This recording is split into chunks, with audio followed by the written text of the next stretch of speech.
It's so good to have you all here for this session. And I'm very sure you'll be aware that this is the Liberalist Center, and this is, I would say, a part of what we do. So this session is all about balancing free movement and security in Africa, lessons from the Schengen model. But before we go into the whole topic, I would love us to do something very quick. Please go into the chat box, tell me your full name and where you are reaching out from. So we'd love to know that. We'd love to meet you. And also, I want you all to relax, take your pen and your paper, get ready to learn, write out your questions, so that as the session is actually moving, you'll be able to write out your questions. And then after the session, you would ask your questions. So looking at the topic as it is, we are going to actually explore more of how African nations, how we need to balance the need for free movement of people with the necessity of maintaining security. And so all this actually, we are now going to draw lessons from the Schengen model. So to take us on this wonderful journey is no other person but Dr. Charles Adeyemi, and is the founder of Chale Insitute. So I'm going to quickly read his bio, quick one. So Dr. Shade Charles Adeyemi is an intellectual entrepreneur, libertarian leader, and university lecturer in Nigeria with a PhD in tourism development. He has lectured at multiple universities such as Wesley University, Elizabeth University, and currently Osun State University. As a foremost libertarian, is the founder of the Chale Institute and has served as academic director Africa at the Student for Liberty and as senior writing fellow at African Liberty. Dr. Adeyemi sits on the board of multiple local and international organizations. I actually hope, I'm expecting that as I'm reading this wonderful bio, you are actually sending in your clapping emoji in the comment section, please. I would love to see that. So included in Bulgaria Africa Hub, where it serves as country director for Nigeria, facilitating travel between Africa and Bulgaria. So welcome with me, everyone, to take us on the topic, balancing free movement and security in Africa, lessons from the Schengen model. To take us on the journey, welcome with me, Dr. Charles Adeyemi, from the founder of Chale Institute. Over to you, Dr. Charles. Thank you very much. Good evening, Abdullah Tijani, I believe you're there, and Precious, and I guess Eric Mobu is also there, and everyone on the call. Thank you so much, Precious, for that beautiful introductions that you've just done. This is going to be an interactive one. I'll try to make it so as much as possible. I'll try to look at the names to see if there are familiar names. So I can't see. I can only see Liberalist Center and Precious. Okay, that's fine. So this is for 1 hour, so I think we can do 30 minutes and then we probably go into question and answer session. When I saw the topic of discussion, imitating the Schengen model, it was quite an interesting and fascinating one, especially, first of all, the use of the word imitation, and that can be potentially controversial. At some point, I was thinking I should probably ask for an amendment of that title because of the word imitation. And then I said, you know what, it is what it is. Let's deal with it as it were. So I do not have slides right now for this talk, so we're just going to, have a bit of a lecture, and then we proceed to question and answer. So first thing first, by way of introduction, is the concept of visa-free travel in Africa. Now, Africa's visa-free initiative, as you must have seen in the title, an announcement, it's an initiative of the African Union, which plans to introduce one African passport. African Union has something called Agenda 2063. Agenda 2063 It's like when you say those days we used to talk about Vision 2020. You know, back in the days. Now this is 2025 already, so we've passed Vision 2020 already. Something else that you can be familiar with is maybe the SDG goals of, which is meant to be accomplished by 2030. The SDG goals is a United Nations, policy that is meant to galvanize the various countries across the world. So Agenda 2063 is African Union's vision for Africa that by the year 2063, we should be able to have visa-free travel between all African countries across the world. Okay, now that is, as you might wonder, why do they want to do that? Well, it's because visa-free travel for all citizens of all countries within a continent, which has happened elsewhere, such as in Europe, is something that is expected to boost trade, intra-Africa trade, commerce, and tourism. For example, between Nigeria, for most of the countries in Africa, data has shown, studies have shown that we trade more with China, we trade more with Europe, we trade more with America than with our neighboring countries. So, for example, Nigeria, we import more from America, China, and the rest than we import from Ghana, Cameroon, and other countries that are nearby. And we say this is not an ideal situation. And the reason for it majorly is trade restrictions to freedom of movement and so on. So the Vision 2063, or they call it Agenda 2063 of Africa Union, one of its main objectives is to boost intra-Africa trade, also intra-Africa commerce, and also intra-Africa tourism. Okay. And of course, trade, commerce, tourism, all of this is known to create prosperity. One of the ways in Yoruba, there's a Yoruba adage that basically says that, let me just, maybe I should say it in Yoruba first. So when you get a job and employment, you have got something that would feed you.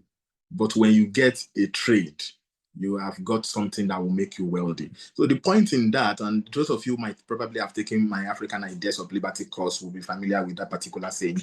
The point in that is the idea that trading is how you create wealth, and trading is how you make countries themselves to be wealthy. So if you boost intra-Africa trade, commerce, and tourism, you are likely to create more wealth and prosperity and employment and so on for African countries in Africa. That is number one. Number two is that the visa-free policy for African countries is expected to facilitate labor mobility, intra-Africa knowledge and skills transfer, which is related to number one that we discussed earlier. So it means that if you have a job deficit, a deficit in the workforce in a particular African country, they could get, substantial employees from another African country that has an oversupply. The same thing applies to knowledge exchange in academia, for example, and skills transfer and so on. Thirdly, it's going to promote a Pan-African identity, social integration, and tourism again. So Pan-African identity, as it is today, as a Nigerian, you feel more Nigerian than you feel African. You feel more Ghanaian than you feel African. You feel more Ugandan. We don't have so much sense of Africanness as we could have. We do have, but it could be so much better. One of the best things that can make it so much better is when we have one African passport, when we have visa-free travel to any African country. As a matter of fact, in Europe today, if you are in Europe, in the Schengen area, you could ride a bicycle from Germany to France to Switzerland to UK you could ride not necessarily UK because they exited Brexit, but you could ride a bicycle and they are about to go back to Schengen. They are discussing it. They are likely to go back to Schengen again. So anyways, for most European countries that are within the Schengen area, you could just ride a bicycle across them. You could walk across, without anybody stopping you. In fact, as an African, if you get the, visa to visit Germany, that visa to visit Germany allows you to go to Austria, to go to Luxembourg, to go to Switzerland, and so on, within the period of validity of the visa that you got from the German embassy. And the same goes for Bulgaria embassy. If you got a Bulgaria embassy visa, you could use that to visit the, Romania. Those are the two new countries in the Schengen area, Romania, Bulgaria. They just joined in January. And their visa allows you to visit the rest of the Schengen countries. So we don't have that right now in Africa. Even as Africans, we cannot just freely visit our fellow African countries, just like that. So, but a unified visa system, removal of the barriers and one passport policy will allow this, Pan-African identity to come back or to come strong in such a way that because you carry a passport, like you carry a Nigerian passport, suddenly you carry a passport that allows you to go to any African country. You could just go by road. You don't even need to book a flight ticket. You don't need to apply for visa. Because you are Nigerian, because you carry a Nigerian passport, you can go on a road trip to Egypt. You can go on a road trip to Morocco. You can go on a road trip to South Africa. So that is the beauty of it. And number 4, it's supposed to improve trans-border infrastructure and shared development. So you might have noticed that there's this, there are plans to construct highways to link and railways to link multiple African countries. Nigeria is talking about a coastal road from Lagos to Calabar. But that coastal road is also supposed to connect to a bigger continental road coming all the way from, Senegal through Ivory Coast, Ghana, Benin, Togo, and entering Lagos. And that way, as it goes into Calabar, it's meant to exit into Cameroon and keep going like that, such that you eventually have a coastal highway right across the coast of Africa and other, road linkages within the continent and railway, like Nigeria's former president was trying to build one between Nigeria and Niger Republic.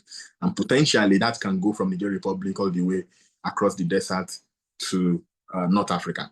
So these kinds of, Africa Union policy for one African passport and visa-free travel tends to also promote trans-border infrastructure and shared development. So the various countries can come together and plan together what kind of roads are we going to build to connect our countries, what kind of railway, and so on. Number 5, it fosters a comprehensive approach to border management. And this one is very key because it ties into the security question, which we will come back to later on. So comprehensive approach to border management. It is one thing for a country to be managing its own borders by itself.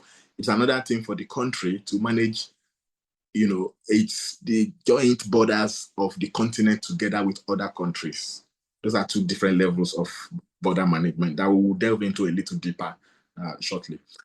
Number 6 is to promote rule of law, human rights, and public health. So these are the 6 key objectives of this visa-free one African passport agenda, which we expect that we will achieve by the year 2063.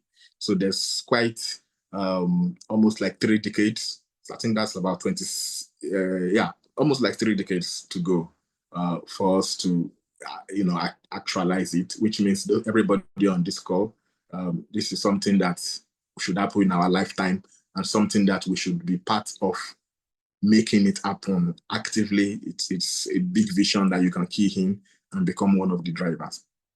So from everything we have said, you can see that the vision is that by 2063, the vision is that all African countries should join, because there's a status quo right now. You can ask me, what is the status quo? The status quo right now is that, yes, we have something like ECOWAS in West Africa, where the various West African countries are able to travel, at least in theory, freely within the West Africa borders, because we have a joint ECOWAS passport, even though we still have unnecessary and, we still have unnecessary bottlenecks crossing borders within West Africa that are not supposed to be.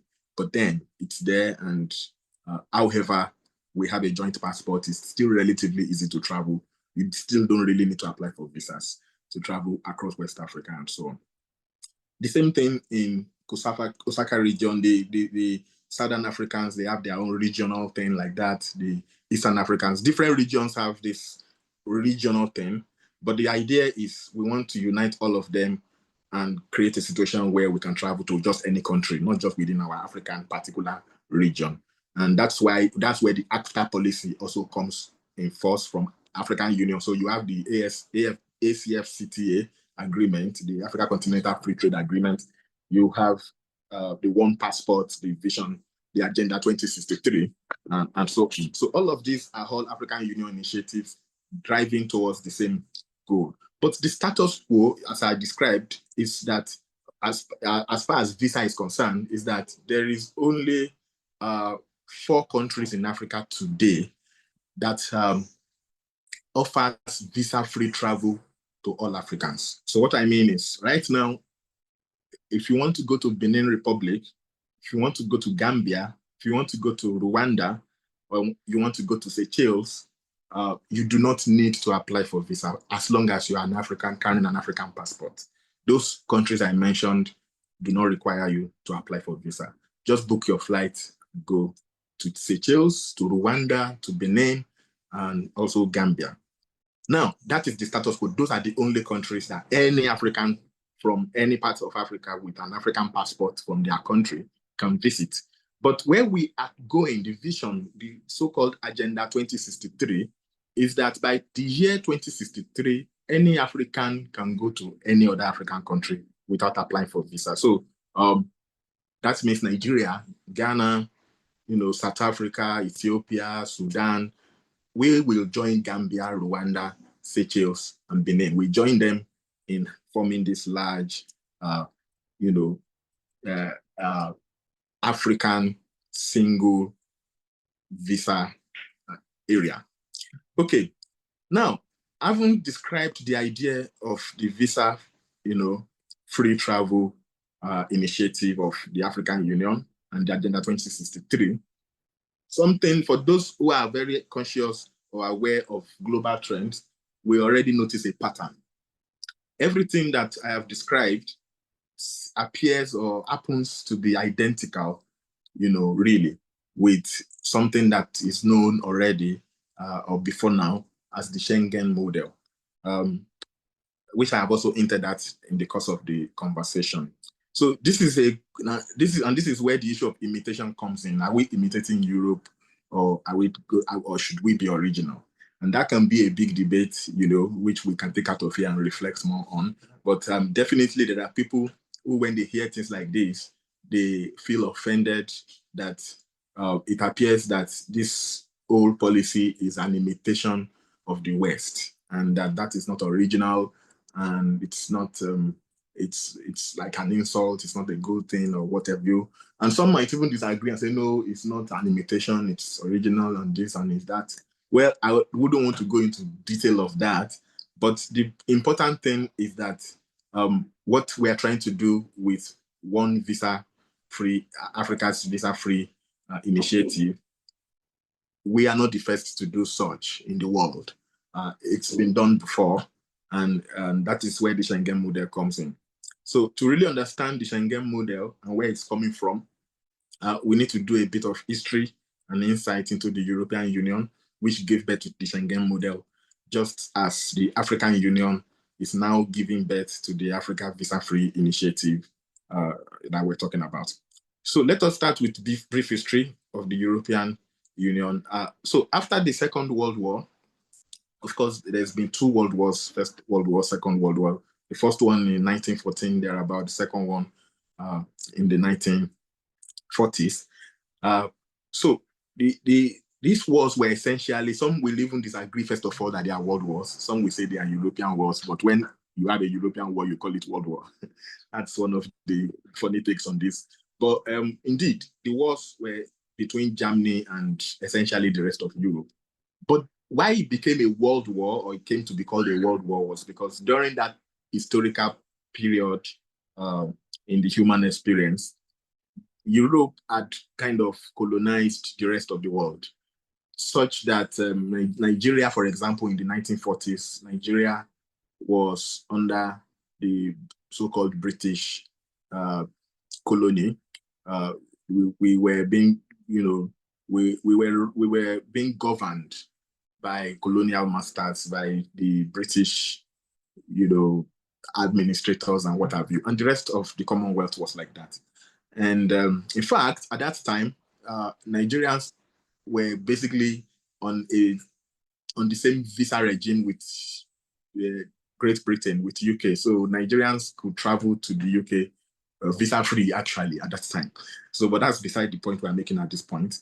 The point right now is that the Second World War, the First World War were world wars because even though it was between European nations directly, the rest of us were dragged into it indirectly. So there were Nigerian soldiers that fought in those wars. There were soldiers from Ghana, there were soldiers from all over Africa. We sent soldiers down to Europe to fight. Of course, America was there. Everybody was there. So, like, the whole world was really involved in the war. So it became a world war, and it's horrifying. It's like Second World War is probably the worst, most horrifying war in the history of the world. And of course, some of us will remember what happened to Hiroshima and Nagasaki in Japan, towards the end of that horrible war. So it was really bad. And as the war ended, the Europeans came together, or some of them at the beginning, came together to say, we need to do something to prevent a recurrence of this type of ugly experience.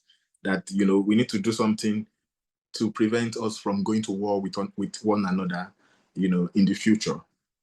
And one of the things they decided to do was they worked with the idea that states that trade with each other avoid fighting each other. Okay, so the idea is that if we are trade partners, we are not likely to go to war with each other. We are more likely to collaborate and cooperate. As a matter of fact, it's the same idea that gave birth to much of the sports, football, international sports competition. Many of these things are done to allow us to basically play together. Countries that play together don't fight, each other, something like that. So trade was being, was being utilized as a tool for integration in Europe. And integration, in order to foster unity, in order to create more of a European identity that all Europeans key into, more than they key into their individual national identities, so that it will prevent or reduce the chances of what happened in the world wars, Second World War, First World War, which was essentially a situation where Germany specifically felt superior to everybody else in Europe and wanted to impose themselves as such. So they said, you know what, let's do something that makes the European identity bigger than the individual national identity, so that as Europeans, we are not likely to fight each other because we are trading. So they used trade. And in using trade, what they really needed to do, or decided to do, was to, through what is called the Treaty of Paris, which came into force incidentally on my birthday, 23rd of July, but not in 1952. I was not born in 1952. But this came into force in 1952, many years before I was born on that same 23rd of July. So that treaty was signed by France, by, at that time, West Germany. It was signed by Italy. It was signed by Belgium, Luxembourg, and Netherlands. And they formed what they call the European Coal and Steel Community. Coal and steel. So we're talking about trade. So in the context of that time, coal and steel were like the biggest trading commodities, that they traded in Europe at that time. So they said, you know what, let's form European Coal and Steel Community, So the European Coal and Steel Community, coordinated trade in coal and steel among the member nations. And that was essential to reducing the tension for war, because, of course, you know that many of our wars, even in Africa, many of the wars are about resources. People fight because even in Nigeria here, you have communal clashes in Niger Delta because there's crude oil in one village, and then they say, this village, does it belong to this side or does it belong to the other side? So you have things like that. So, okay, I keep getting these notifications from comments, so I had to check that. Anyways, so that was the beginning of the European Union. I wouldn't want to go into too much more details, but I needed to talk about the fact that it was something that was started as a way to prevent war. Very crucial point. And in doing something to prevent war, which is the gravest security, um, challenge that you can have, I cannot imagine any other security breach that can be worse than war outbreak. In doing something to prevent that highest security breach of war outbreak, they resorted to trade, giving birth to the European coal and steel community, which gradually, as more European countries joined them and they developed the concepts, it became the European Union. And then the European Union gave birth to what we now know as the Schengen model, which basically opens the borders of all the various European countries, such that you have free travel, no barriers at all. No, in fact, they do not have internal border controls anymore between European countries. Instead, they moved their borders to the borders of Europe itself. So they then have joint border controls across Europe. So let's move to the issue of security concern. In order not to go into too much detail on European history, and of course, I believe we are quite familiar with African Union, very similar trajectory. You can see the correlations. Even though the Europeans started the European Union because they wanted integration to prevent war, African Union started as OAU, not necessarily to prevent war at that time. We were coming out of independence, and we just wanted to have a more united continent. But then those two events, the creation of the European Union and then OAU, which later became African Union, were not like they were not so far apart historical timelines, and they are very, very similar. Security concerns. Now, we are quite familiar now with the concept of visa-free Africa visa-free initiative and all of that, and the benefits, immense benefits. But then everything that has strengths have weaknesses, everything that has opportunities have challenges. And security is indeed a very valid challenge that comes with visa-free travel anywhere in the world. However, and therefore there is a genuine concern that if we open our borders, African countries open their borders to each other, and we have movement, we remove barrier to movement of goods and people, then are we sure that weapons, ammunitions, and terrorists and all kinds of things are not going to infiltrate, the various countries? So one way to answer that question is to look again at the Schengen model. Europeans have done this before. They threw open their borders to one another. What was the result? The result for them was that the security situation actually improved. Okay, it did not worsen their security situation. Instead, it improved it. So if we look carefully at the European Schengen, example, we find that there are specific ways in which opening up the borders improve their security rather than destroy it, and that this can also apply to us in Africa. And I listed a few, noted a few. The first one is that opening up the borders creates and spreads prosperity. It creates and spreads prosperity and food security. What do we mean by that? This is something we've mentioned before when I was using the Yoruba adage, that a fundamental feature of trade is that it creates wealth. The more trade, the more wealth. Now, it is said that an hungry man is an angry man. So you see, one of the biggest motivations for crime in any society, and also one of the biggest motivations for insecurity is hunger. Okay, in Nigeria today, we know that if the borders are thrown open to rice imports, food prices would crash. We've been having this back and forth in Nigeria with closing the borders, banning the import of food, especially rice and so on. And it's been a back and forth. But there's not a time when rice does not continue to somehow enter the country, somehow. It's called smuggling, But the point is, every time the government says, you know what, let's relax the borders, let's allow the imports of rice, the prices crashes in the market and people are relieved. And then after a while, government comes back with border closure and the prices go up and the people are under more stress.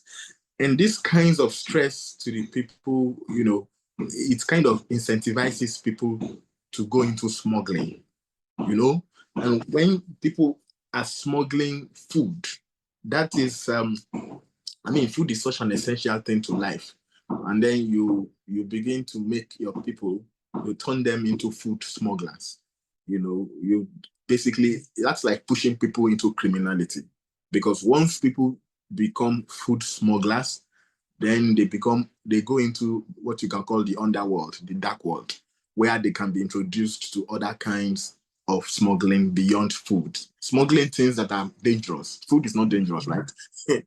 So, but if you remove this unnecessary blockage where you don't allow people to bring food from the other side of an invisible wall that you call a country border, then suddenly people don't need to be smugglers of food. And because they are not smugglers of food, they are no longer exposed, as it were, to all kinds of nefarious smuggling activities that will, constitute further harm to your security. So that's the second point. First was that it creates and spreads prosperity and food security. And connected to that is the second one, which is that it ends unnecessary smuggling. Crimes of cross-border smuggling, it's reduced or ended uh, when you allow cross-border activity. Don't forget that, especially in Africa, many of our countries have like ethnic nationalities that precede the political structure or political geography or geopolitical arrangement that we call countries, such that you have people who have historical ethnic connections across the border. So in Nigeria, we have Hausa Fulani people in the northern parts and in Niger Republic. In the southwest, you have Yoruba people in Lagos, and in across the border, you have the same Yoruba people in Cotonou, Porto Novo, and then you do not allow the Yoruba people between Badagry and Seme to exchange, to trade in food commodities. And so it's a really delicate, and it's kind of almost weird, really, that this artificial national border prevents that, tries to prevent that. And then when people go ahead and do that anyways, because it's just my relative on the other side, then it's called smuggling. So you can effectively remove that burden of making people criminals or smugglers just by taking away your borders and allowing free trade across the continent. So that also improves security because there's less pressure to go into smuggling and things like that. And also, when you allow legitimate travel and legitimate trade across the so-called internal borders of Africa, it means that, there's this thing where you create a black market. What you created in a black market, when you remove the artificial barriers, is brought into the open. So that way you can even do quality checks. You can see, for instance, instead of smuggling rice and you create borders, you ban rice, and then people smuggle rice through bush paths that border patrol does not get to. They smuggle rice, and therefore you don't even have the opportunity to see what kind of rice are they smuggling in. Is it expired? Is it low quality? Does it have high pesticide levels and things like that? You don't have the opportunity because you banned it outrightly, and so they smuggle it in. But when you open the borders, they don't need to pass through the bush paths. They can just bring it on the normal roads, and you can now have quality checks. So you are not banning rice, but you can check to be sure that the right qualities are being brought in, and that way you checkmate and improve, even national security and also food security in the process. So it also ends illegal migration. Undocumented migration is one of the consequences of this current visa restriction that we have. So but when you remove this, people that want to travel, either they are coming by air or they're coming by road or whichever way they're coming, they become more open to, simple documentations that are not restrictive. So it allows us to have better data.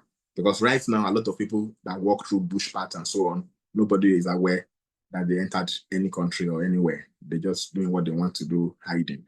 But when there is no need to hide through the bush, they come through the road and they can get properly documented.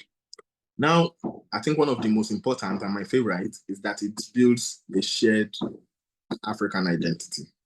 You see, like I said earlier, one of the biggest security risks that you can think of in Africa is the fragmented identity. I call it fragmented identity crisis. So I want to stick to 30 minutes. I'm already way past that, but I'm rounding up now. Fragmented identity crisis. Like I hinted at, you have Yoruba people in southwest Nigeria. We can call them Anglophone Yoruba people. And then you have Yoruba people in Benin Republic. You can call them Francophone Yoruba people. And of course, we have, even within Nigeria, we have over 250 ethnic nationalities and so on. And we have a crisis where beyond Nigeria, you have so many African countries, about 54 African countries. And, it's so fragmented. And unfortunately, the African identity, even though we are proud to be Black, we have these old melanin vibes, black is beautiful and all of that. But when it comes to actual structures, we don't really have much to hold on to, and we don't have a strong shared African identity that can help mitigate things like wars. So this fragmented identity that we have all over the place is part of the reason behind many of the clashes. If you look into Rwanda, Hutu, Tutsi, the whole thing going on in Congo right now, which is still an extension of the Hutu Tutsi dimension. If you look at so many conflicts in Africa, it just boils down to fragmented identity crisis. So it will be great for Africa if we can really develop the African identity itself to be really strong and to be like an umbrella for everybody to come together. And it's something that would, just like the Schengen model I started from, remember, they actually started the European Union in the first place as a strategy to prevent war. They started outrightly from there. And that is one major difference between them and, between what they are doing and how their trajectory has come and evolved from and us. We did not really start. We started more or less from, we are getting independence, we want to unite. It wasn't so much we want to prevent war. So, but one of the key things that this can do for us is help us reduce these tensions within African and between African countries that are going to war. So, and like I said earlier, there is no security threat that is bigger than war.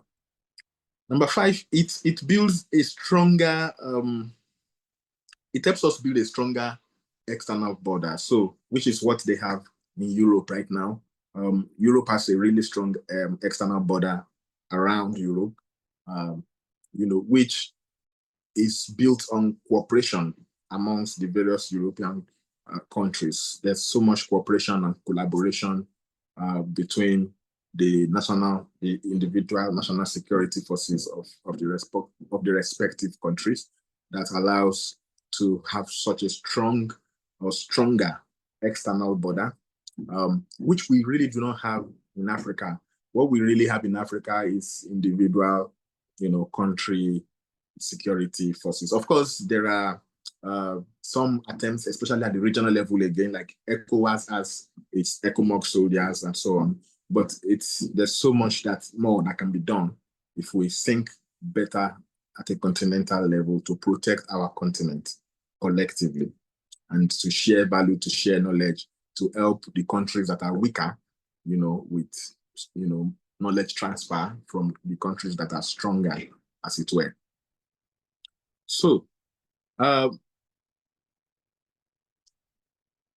in conclusion, we basically are well on our way to having what looks like the Schengen model in Africa, with ACTA, with the One Passport Agendas 2063, and all of that coming together.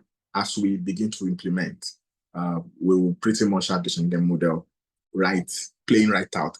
We kind of have it on paper. We kind of have all the vision and the policies.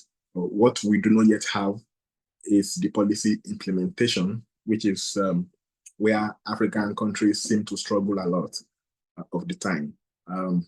So, but then how are we going to overcome that? Is by you and I getting more aware of these dynamics and therefore creating more awareness that would then bring it to make it come to the notice of our various national governments to see that this is something that is very important to the Africans, citizens of the respective countries, and that will make it then become one of their campaign priorities, and then they will therefore prioritize implementation because the policies are actually all there already.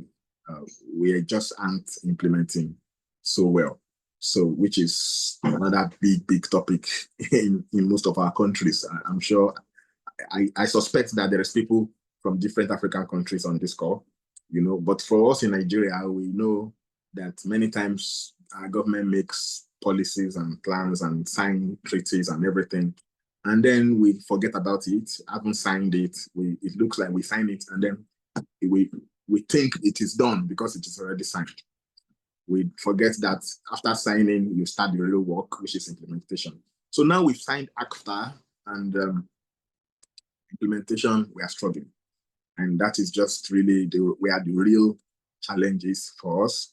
All of this is pretty much emotional. Look at our democracy itself. Again, that goes back to the issue of imitation. Of course, we're speaking English, which is not our original language. So that in itself is imitation. And the democracy, some serious level of imitation, the parliamentary system and all of that. But then how well are we implementing democracy? Are we really implementing it? Or are we implementing something else entirely? So I leave that to the discussants as we go into comments and remarks. This is almost 45 minutes. Sorry, I thought I would use 30 minutes, but this is almost 45. So Precious or Tijani, anybody that is there, I think I'm ready to take questions. Okay. I may actually. Thank you so much for the enlightening session. I mean, one thing that actually got my attention more is that now we understand that the framework is there, right? The 2063 action word. I wanted to actually ask a question relating to something, but you already answered it. And the answer I got was that I said, for us to actually make sure that this comes to pass, we should try to create awareness so that it can actually go to the view of our government, and they'll take it as part of their priority.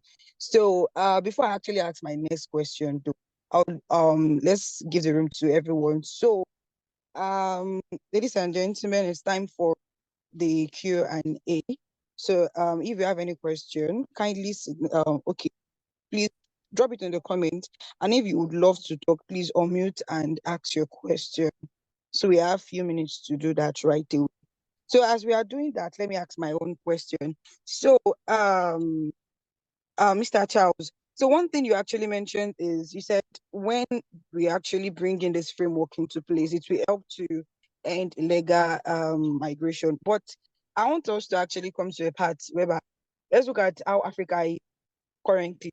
If we should actually even open this border and all, how well do you feel our security would be well checked?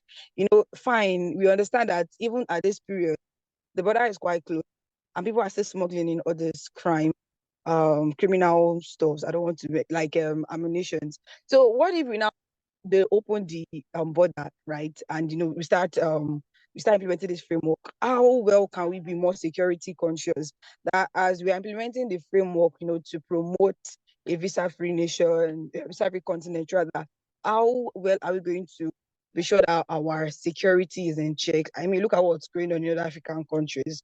So I would love to get your response. So please, everyone, let's start dropping our questions. Thank you. Okay, well, are they typing the questions or are they speaking? They are allowed to speak, but I don't know. I'm yet to see any question. I answer this one first, or somebody want to ask another one? Okay, let me just answer what you just asked, which I right, Precious.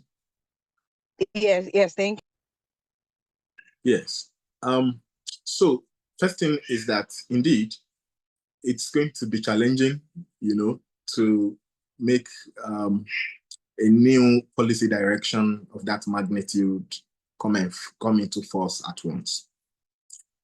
However, sometimes fears, we kind of have an exaggerated perception of what will happen when we make changes. And it's human nature, because you are used to the status quo and you're now afraid that if we change the status quo, won't all hell be let loose? So it is like a parent. You imagine if some of us on this call, our daddies and mummies, when we were growing up, maybe secondary school or early university, and maybe they don't allow you to have friends visit you. You want to protect, especially female children. There's stories about fathers that have guns, and if any boy comes and knock on the gate, daddy will come out with a gun. So there's parents who try to be so protective because they are afraid their child might, get impregnated and all those kinds of things. So they create a serious visa regime to prevent people from coming to their house. If you want to come to their house, you must be maybe daddy's friend's child who gets clearance, and daddy must be around, like whatever. But the thing is, the reality is that despite those tight regulations, the children of parents who have that strict regimen, they still find their way around, isn't it? There's one way or the other things that happen that daddy and mommy is not aware of. And if somebody comes to daddy and mommy and say, leave these children open, like if they have their friends, it's better you know their friends. Don't let them hide their friends from you. Do like this and do like that. Then daddy and mommy is going to be like, it's going to be so dangerous. These children, no, you can't do that. But the reality is there's so many families where daddy and mommy allows the children to have wherever the friends can come to the house. Like there's no daddy, mommy knows the friends come, they go to the friend's house, and the children are still good. So that is the exact case that we are discussing right now. And it's a debate that can go on, and both sides will have their points. But the reality shows that other people have done this thing and it has been good for them. Why are we insisting that it would be worse for us if we do what has been good for other people? And there are so many examples of this kind of debate, in Africa, both at the micro level of family, like I just said or used, and bigger level. You can think of something like corporal punishment. Oh, should we cane a child so that we can correct the child, beat the child? What do they call it? Spare the rod, spoil the child. And somebody says, you know what? You don't need to be beating children. You can talk to them. There are other ways of communicating your displeasure, of training a child without physically beating. You say, if I don't beat these children, they will be spoiled. Then you are afraid that your child will be spoiled if you don't beat them. And so you must beat them. But the reality is so many people don't beat their children and the children turn out good. So the debate again can go both ways. Like people can take their sides, but there is global best practice. People have done things in different ways in history, in different cultures, different continents, different countries, are in different historical timelines. And when you study, then that is what study and research is about. When you actually analyze and you take the data of people that use method A, what is the outcome? People that use method B, what is the outcome? You can get your answer. You will see from the data which one is the best way to go. And what the data is telling us is what I have told you today. Open your borders, everything would be better. It can sound counterintuitive or what have you, but that's the reality. And now, coming specific, I've used family and all kind of examples to bring it home. Now, coming back to the real border issues. The first thing is that in the status quo that you say you close your border, anything that want to pass is still passing. That's the reality. There is no, in Nigeria, we say we go close border, but there is nothing that they want to smuggle in that they are not smuggling in. Nothing. Even the rice, you can imagine the markets are flooded with imported rice. And the Nigerian border is closed to it. At the end of the day, there are people who have brought evidence. Everywhere on social media, there was a guy that for 3 months, he was doing a post almost every day on Twitter to show us how the customs themselves are facilitating the smuggling of the rice.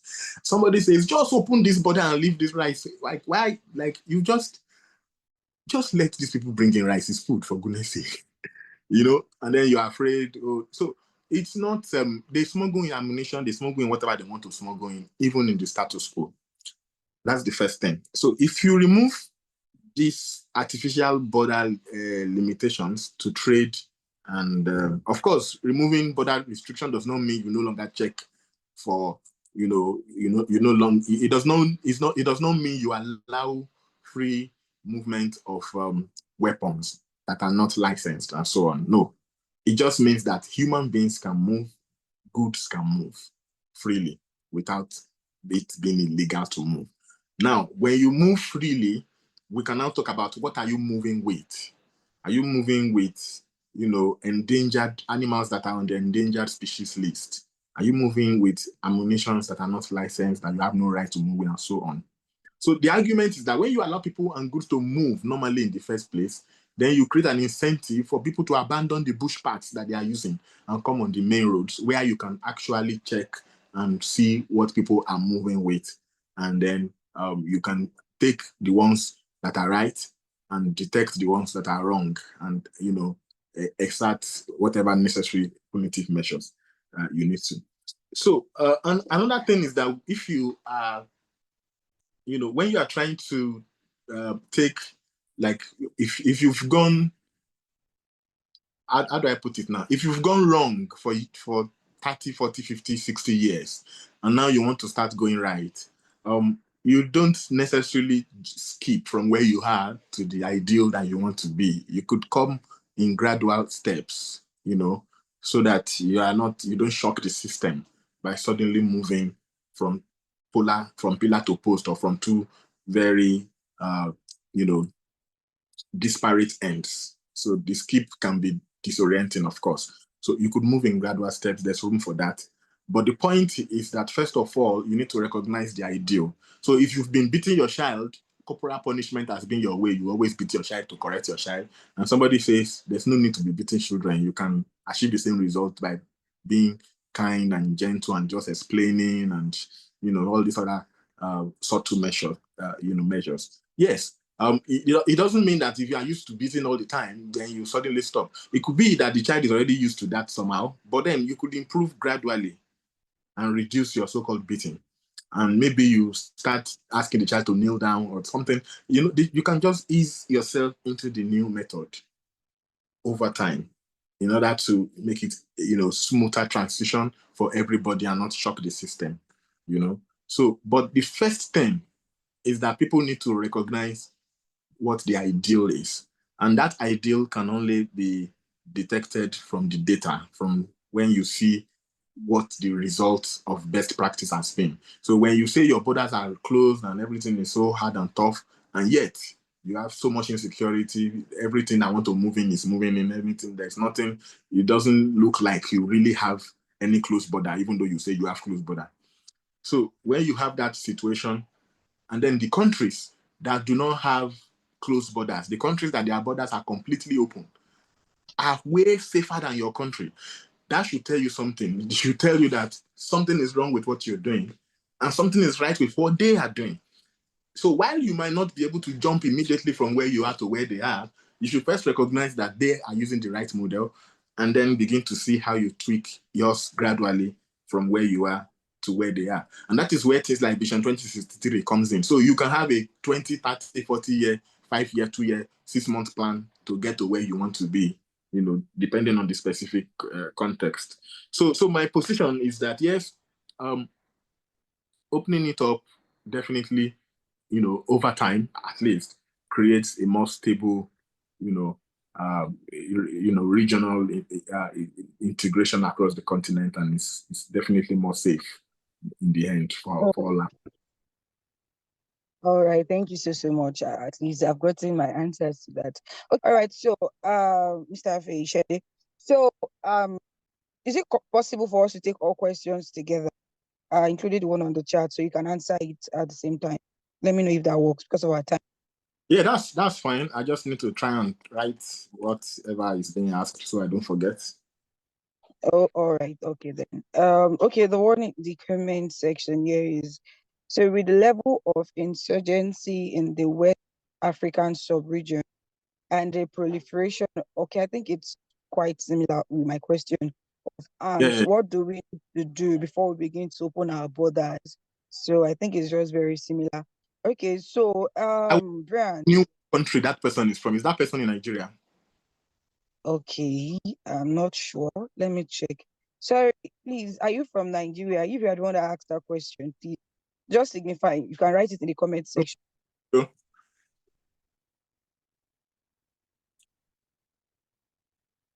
Sorry, I did not get. Let's go ahead. Go ahead. The next question. So I'm taking. Okay, all right.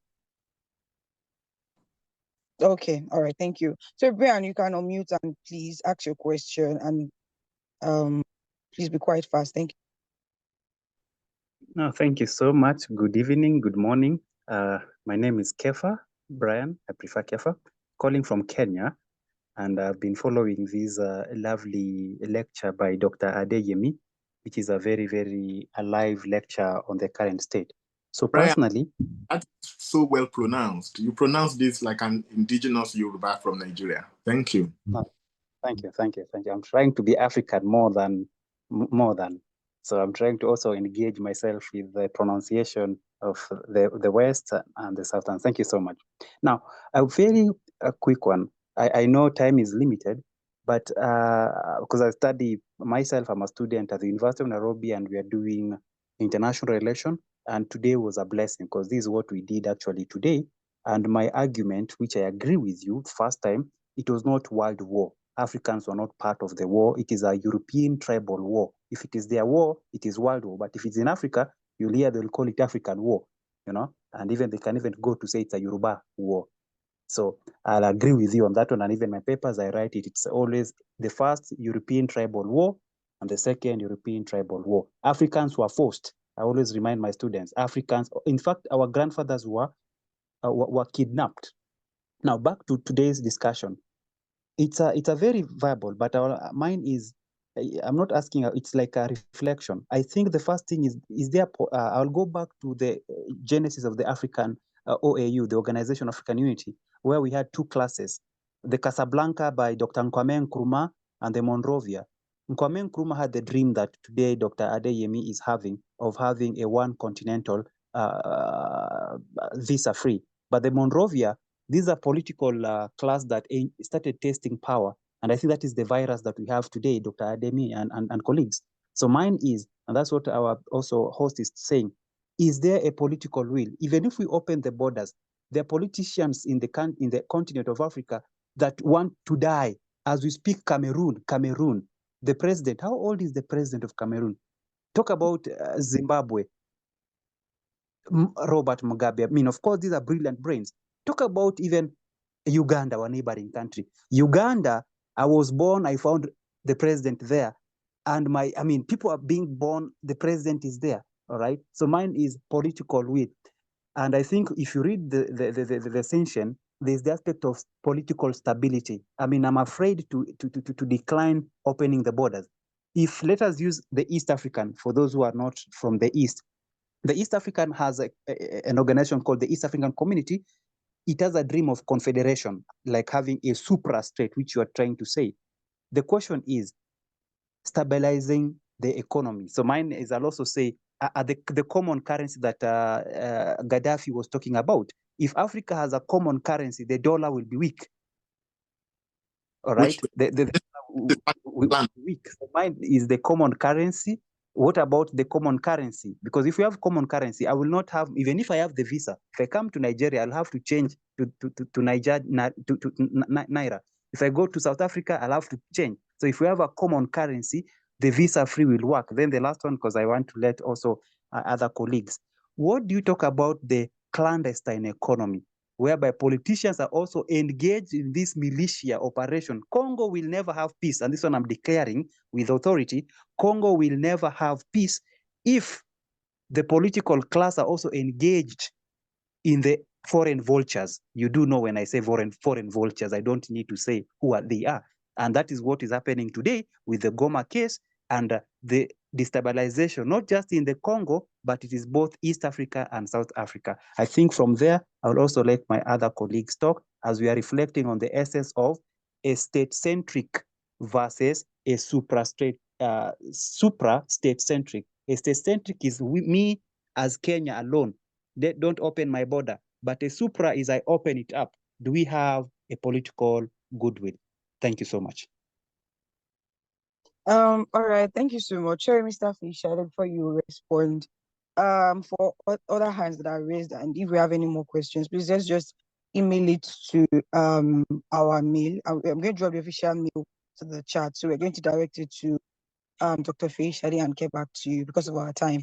So Dr. Feshade, over to you. And please kindly if us brief your answer because of our time. Thank you. Okay, thank you so much. So the first question is from the chat. West Africa insurgency, what do we have to do before opening our borders? A whole lot of things, actually. But first of all, like I said, there's something called the Overton window, which is a framework for, we can call it gradualism approach framework. It says that if you have an ideal that you're trying to achieve, you do not need to jump from where you are to where you want to be. You could take gradual steps. You can, if you want something to be maybe red, you can start from pink, before on your way there, you increase the intensity gradually. So you are very correct with your question. Your question shows that you already understand the need for such an approach. There are things to do before the other one and so on the way to actualizing the ideal.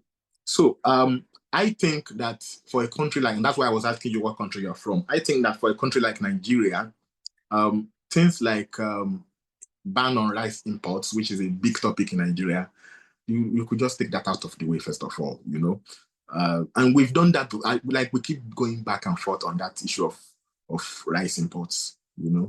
Nigeria, we do not have the competitive edge in production of rice for so many reasons. There are other products. There's cocoa, there's oil palm and stuff like that we are one of the best producers in the world, like cassava, one of the best in the world.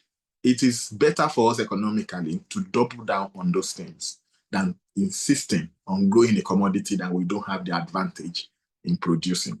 So the right economic principle says, bring in what you don't have the comparative advantage in producing, produce more of the one you have the comparative advantage and export. But we keep trying to, put these things wrong. And that's one challenge we have. So when you are talking about opening the borders, you may not open everything all at once in the beginning right away and right now today, but you can take away your rice restriction, first of all, right away, like this minute. And then tomorrow you remove, maybe stockfish or something, and you go gradually like that until, it's all out. So, but other than that, gradualist approach to removing restrictions on different trade items and so on, there are serious issues within the security architecture that of each country that needs to be worked on. In Nigeria, for example, our internal policing is crazy. Even the entire security architecture within Nigeria is crazy. If we can get that right as a country, if we can get our internal security architecture right, we won't even have this debate about opening our borders. We will not have it. The reason why we can even have challenges accepting the idea of opening our borders is because we know that our internal security architecture is horrible. And when I say internal security architecture, I'm talking especially about the police. That can take me to a whole long diversion. But to summarize, the challenge in Nigeria police, I may not be too familiar with other countries, so I keep using Nigeria as my model. The challenge with Nigeria police is a question of, there's a principle called garbage in, garbage out. The bulk of what you call Nigerian police are barely literate people. They call them rank and file. There is a category of police that are trained in the police academy. But in Nigeria, I think they take about 15, what are they called now? They recruit about 15 academy students every year per state. So that comes to less than 200 in a year. Those are the ones that graduate at like what you can call university graduate level training. They spend actual, I think, is it 4 or 5 years in the police college, and they come out with a BSc level degree, and they join the police as ASP, Assistant Superintendent of Police. And ASP is the proper, in a university system, ASP will be like what you call graduate assistant. That is the real entry level into the Nigerian police in a normal sense of the word. The ASPs, people who have gone and had a university level training before joining the police. That should be the minimum. But what we do is that we recruit just about 200 of that per year. And then we now recruit in tens of thousands people who are barely literate, people who I think the minimum qualification is probably SSC, which they don't even have to pass. And so if you go on the internet, you will see videos of Nigerian police that are not pleasant to see, the conduct, because they are not at that level of training to start with. And to me, that is the biggest challenge in Nigerian security architecture. And the same thing, a similar thing is done with the military also. So when you have a terrible internal security mechanism like that, you cannot control what is inside. And so you are afraid of letting in whatever wants to come from outside. So my answer, coming back to that question, is each country needs to do good with their internal security mechanisms, particularly their police. The reason why the Europeans would not be so afraid in the beginning to throw open their borders is because they know they are on top of their game internally for their security architecture. So there really was no need. Every country is doing right within itself. So there really was no need for all those borders. It was like even a waste of resources. Let's push it to the borders of Europe itself and have a greater, unity within European continent. So Africa can do the same, especially when we get it right with our internal security architecture. So yes, indeed, if you look at the countries that already have a visa-free regime, the Seychelles of this world, except maybe Gambia. Gambia is not really particularly impressive, if you ask me. But somehow they also have a visa-free regime to all Africans, and they have not collapsed. And Gambia, in fact, is in West Africa. The person that asked the question, the person is talking about West Africa. So we actually do have, a West African country that is basically visa-free to everybody, which means their borders are effectively thrown open. And we've not had that Gambia has collapsed because all the ammunition in West Africa has been emptied, into the Gambia.